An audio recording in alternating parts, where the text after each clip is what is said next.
Welcome back to Real Estate Mindset. Today's video is gonna be absolutely bonkers. Now, the data is in, and not only is the United States experiencing a housing market bubble and subsequent crash, but unlike 2008, the entire world is about and is currently going through a housing market crash and meltdown in prices. And today we're going to look into those things a little bit more by gaining access to CoreLogic data, as well as review a few articles just to see the level of devastation throughout the world, including Canada, China, New Zealand. And remember, guys, in 2008, 2009, the world was able to absorb some of our pain, which they will not be able to do this time around because they are in an even worse situation than we are. And again, you guys, in 2008, we did not have that same type of problem. So again, it is fair to say that our current housing market is not like 2008, except for one thing, the housing market bubble. Actually, the bubble right now, as far as equity growth, breaking fundamentals, is even bigger. Think about what I'm saying, is even bigger than 2008. Now, people are saying, oh, there's not enough inventory. Now, that's true. There's not enough inventory, but nevertheless, we're talking about price, right? And I understand supply and demand, but we have quantitative tightening, right? The Federal Reserve said, we're going to put you on timeout. If you go buy right now, you're going to go through pain.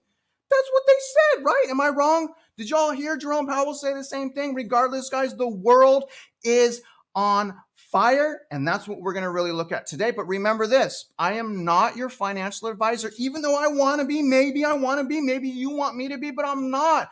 This is my personal YouTube channel. This is where I go to vent, to try to just educate people, to let people know what I went through, to learn my lessons, because I want you to become a winner. And for that desire, like this video, subscribe if you haven't, and shoot me a comment below. But either way, guys, let's jump into this video now. So we're going to start with CoreLogic. The name of CoreLogic's article is "Why is the US not experiencing the price decline seen in other countries?" Really good question. I really like this. Couple bullet points. A unique mortgage system may make the US more resilient to price decreases.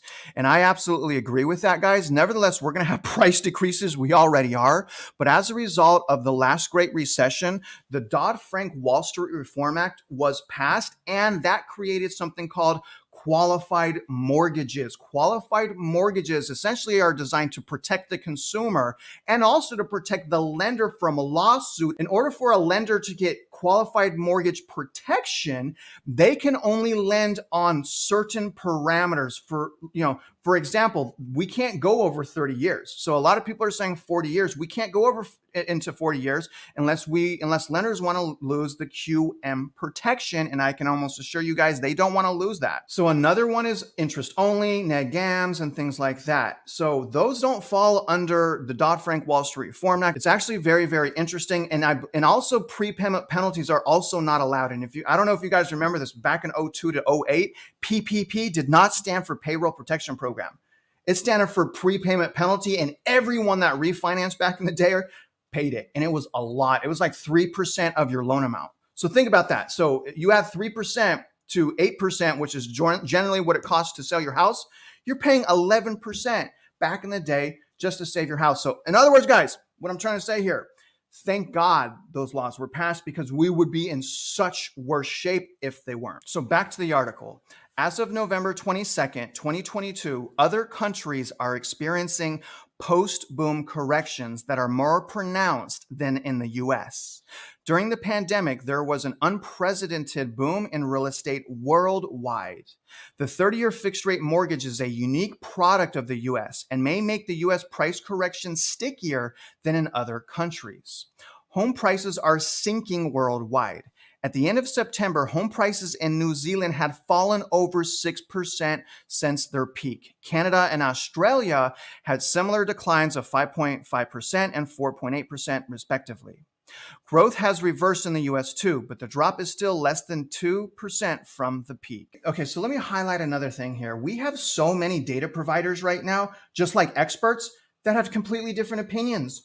in completely different data points. I mean, this is completely shocking to me. According to Redfin, we're down 8%.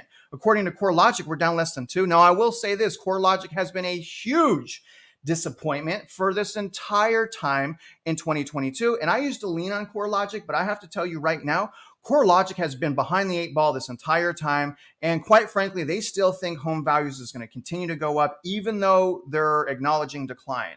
So I kind of, read what CoreLogic is saying with a grain of salt, but it is frustrating, isn't it? That, Zillow, they have their own, data points and data sets, different conclusions, Redfin, different conclusions, Black Knight, different conclusions. Realtor.com. This is crazy, guys. CoreLogic, everything is different. So we got to really use our logic and the right perspective when analyzing this data. All right, let's finish out this article right here, guys. This is a little bit of a long read, so I'll try to be fast. This is covering different countries and what's going on in these other countries.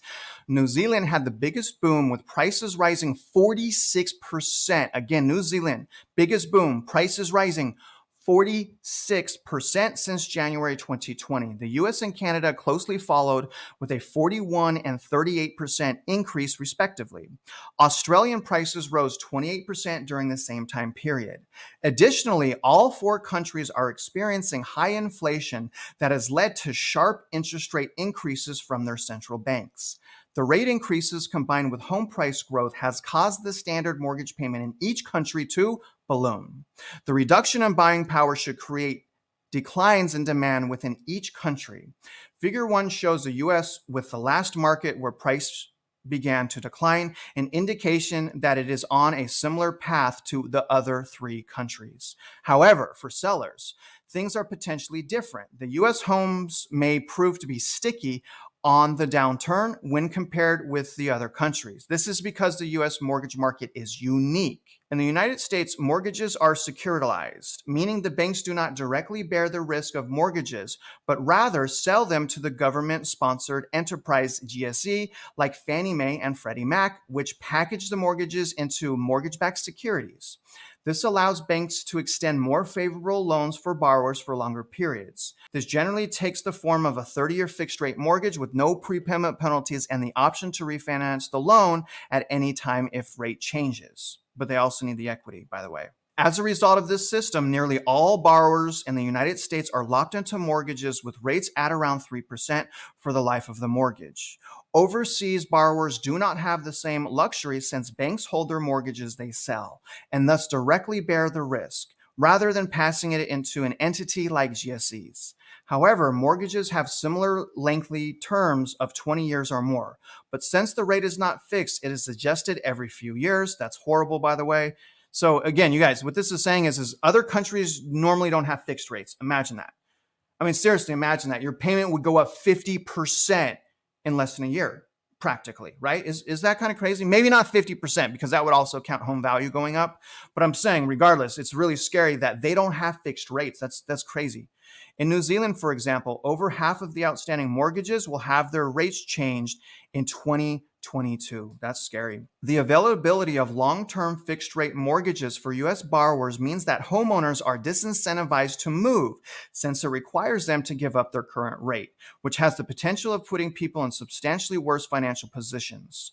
Unsurprisingly, U.S. inventory remains very low, and the supply-demand balance becomes skewed. With such market conditions defining the U.S., the country may end up showing comparative resilience to price drops, and the housing market downturn should show itself more clearly in sales decline. So in other words, you guys, we are in better shape than the rest of the world. So let's now take a look at a few of the countries and kind of just take a look at some snippets from articles so that you guys can really see that, quite frankly, the world is actually in worse shape than us. And it is affecting that. And I know haters are like, we're going to be fine this time because of our mortgages. But again, we're not talking about mortgages. I'm talking about home price growth and that breaking fundamentals, right? Specifically, home price growth, breaking fundamentals.